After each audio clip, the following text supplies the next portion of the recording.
one of the things that we say is, what do you do with this information? The listener, what can the listener do? Okay, first, I'm going to say, and this is going to sound very basic, but it's really true, is review your current portfolio and make sure that it's built as an intentional plan to help give your wealth purpose. So you may intentionally want to be in international stocks for diversification.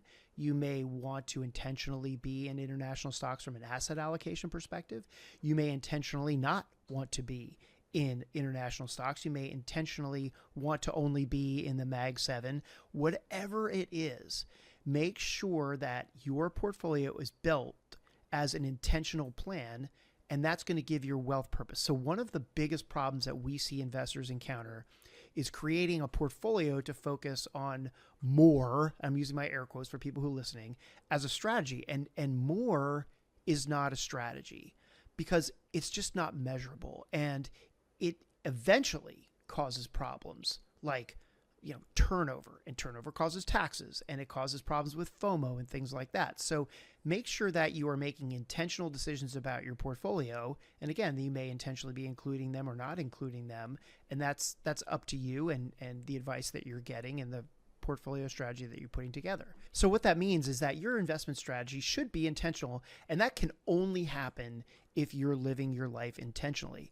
Now, Aaron, just as a wrap up here, you did mention that where internationals were. If you look back and say, where is the S&P 500? Where is EEM, which is a measure of the emerging markets, and the EFA, ETF, EFA, generally a measure of the developed countries.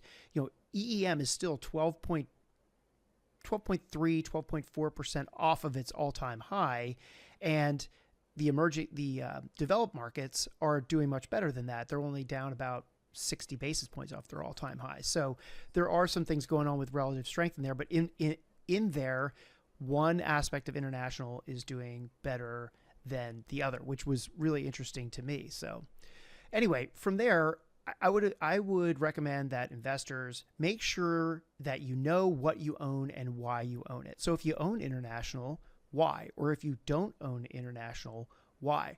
And for most people with a well-diversified portfolio, you're always likely going to have some asset class that's doing poorly relative to others, like Aaron, you stated, like international right now, or even small caps recently as well.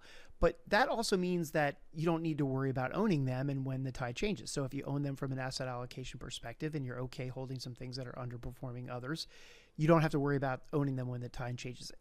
And in fact, if you're diligent about reallocating on an annual basis, you're going to automatically be harvesting profits from the segments that are doing well, and you're going to be investing those profits into the segments that are underperforming, which is going to set you up well for any changes in leadership. So with that, Nate, Aaron, any final thoughts on international and why that's doing so well this year? I think like I said, with the dollar is just one of the factors. I mean, there's a lot of change in the tide, Dave, as you were saying. And I think it's really important that when you're building an allocation to know. And what I've always found to be more successful than trying to predict is international going to be better than US. Because for 10 years, people were saying that. Create an asset allocation like we've been talking about that's intentionally allocated there if you want to be. So you never have to predict when you get these years of catch up or where the dollar is trading differently or for whatever reason why international is doing better. You don't have to predict because you already have an asset allocation there. Remove the prediction aspect. And I think that's maybe, again, to Aaron's point of the so what, why do we care if it's doing better? It's because we have global portfolios for the clients that do need or want that kind of asset allocation. Right.